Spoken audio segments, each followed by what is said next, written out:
என்ன புள்ளிங்க காலங்காலமா ஒருத்தன் நல்லா முடி வெட்டிங்கன்னு ஸ்டைலா இருந்தான்னா அவன் காலனி பையன் சொல்லி பழகினீங்க.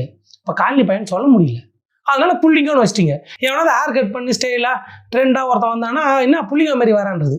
அந்த காலத்துல நீங்க காலனி பையன் மாதிரி வரான்னு கேட்டீங்க, இந்த காலத்துல புள்ளிங்க மாதிரி வரான்னு கேட்குறீங்க. அவ்வளோதான் விஷயம். தலையில டை அடிக்கிறான், என்னப்பா நீ இதை என்கரேஜ் பண்றான், தலையில டை அடிக்கிறான், என்ன கட்டிங் போறான், என்ன ட்ரெஸ் போடுறான், அதான் பிரச்சனையா? முடியல டை அடிக்கிறது, அவன் முடி வெட்டிக்கிறது தான் பிரச்சனையா? அவன் ஹேர் ஸ்டைல் தான் பிரச்சனையா? அப்துல் கலாம் ஹேர் ஸ்டைல் என்ன நீங்க சொல்ற டீசென்ட் ஹேர் ஸ்டைலா? நார்மல் மிலிட்ரி கட் அடிச்சு அவர் இருந்தாரு. அவர் ஹேர் ஸ்டைலை பத்தி யாரும் கேட்டுக்கல, அவர் படிச்சிருக்காரு, அதனால விட்டாச்சு. சரி, டோனியோட ஹேர் ஸ்டைல் என்ன? ஹார்திக் பாண்டியா ஹேர் ஸ்டைல் என்ன? அவர் டை அடிக்கலையா? ஏஆர் ரஹ்மான் ஹேர் ஸ்டைல் என்ன? இப்படி ஒவ்வொரு ஆளுக்கும் ஒரு ஹேர் ஸ்டைல் இருக்குது. ஹேர் ஸ்டைலாக பிரச்சனை சார், அதெல்லாம் விட்டுருவோம். சரி, இந்த புள்ளிங்க ஹேர் ஸ்டைல் உங்களுக்கு பிரச்சனையா இருக்குதா? அந்த கட்டிங் பிரச்சனையா இருக்குதா? அவனுக்கு போகிற ட்ரெஸ்ஸு பிரச்சனையா இருக்குதா?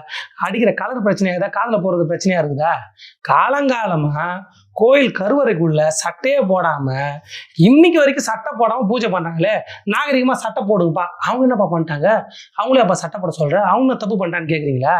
கோயில் கருவறைக்குள்ள எத்தனை பெண்களை பாலியல் பலாத்காரம் பண்ணாலும் ஒரு ஆளு தேவநாதன் ஞாபகம் இருக்குதா? அவன் அப்படி பண்ணிட்டான், உடனே அந்த சமூகமா அப்படியா? எல்லாரும் அப்படியா? கோயிலுக்குள்ள ஒரு பெண்ணை ஒரு பார்ப்பனர் அடிச்சாரு, உடனே எல்லாரும் அப்படியா? எல்லாரும் அதுதான் சொல்லிடுவீங்களா? நீங்க சட்டை போடுவோங்க, சட்டை போடுங்க, என்ன சட்டை இல்லாம இருக்கிறீங்க பெண்கள் வர இடத்துல, அது அசிங்கமா இருக்கு, என்ன ரோட்ல சட்டை போடாம போயிருக்கிறீங்க, என்ன இது ஹேர் ஸ்டைல் பின்னாடி மட்டும் இப்படி தொங்குது, நீங்க வந்து நார்மல் முடி வெட்டுங்க, மிலிட்ரி கட் அடிங்க, டீசெண்டா இருங்க. அவங்ககிட்ட ஏன் சொல்ல, நம்ம ஏன் சொல்லல? ஏன் சொல்ல வாய் வரல?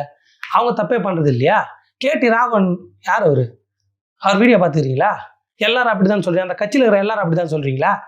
இதோ சீமான் மாமா எத்தனை வழக்கில் மாட்டினா, அந்த கட்சிக்காரெல்லாம் அப்படிதான் சொல்றீங்களா? இல்லை பிரச்சனைனா இப்போ ஹேர் ஸ்டைலில் பிரச்சனை, அவங்க ஹேர் ஸ்டைலில் கேட்கல, சட்டையை போடாமல் சுற்றுறாங்க, அவங்கள கேட்கல, அவங்களும் தான் தப்பு பண்ணுறாங்க. அப்போ அவங்கள நீங்கள் எல்லாரும் அப்படி தான் சொல்லல. அவங்க பாடுற கர்நாடிக் மியூசிக்கால தான் அப்படி நடக்குது. கர்நாடிக் மியூசிக்கை நீங்கள் தடை பண்ணணும், அவங்க கர்நாடிக் மியூசிக் பாடுறதுனால தான் சட்டம் இல்லாமல் அவங்க இருக்கிறாங்க, அதனால தான் அவங்க கோயில் கரூர் அப்படி சொல்ல முடியுமா? இல்லை, கனெக்ஷனே இல்லைல்ல.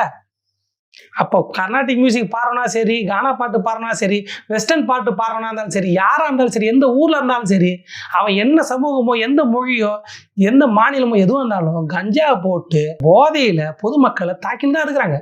அவனுக்கு கடுமையாக தண்டனை கொடுக்கணும், இந்த போதைப் பொருளை ஒழிக்கணும், இப்படி தான் பேசணும்.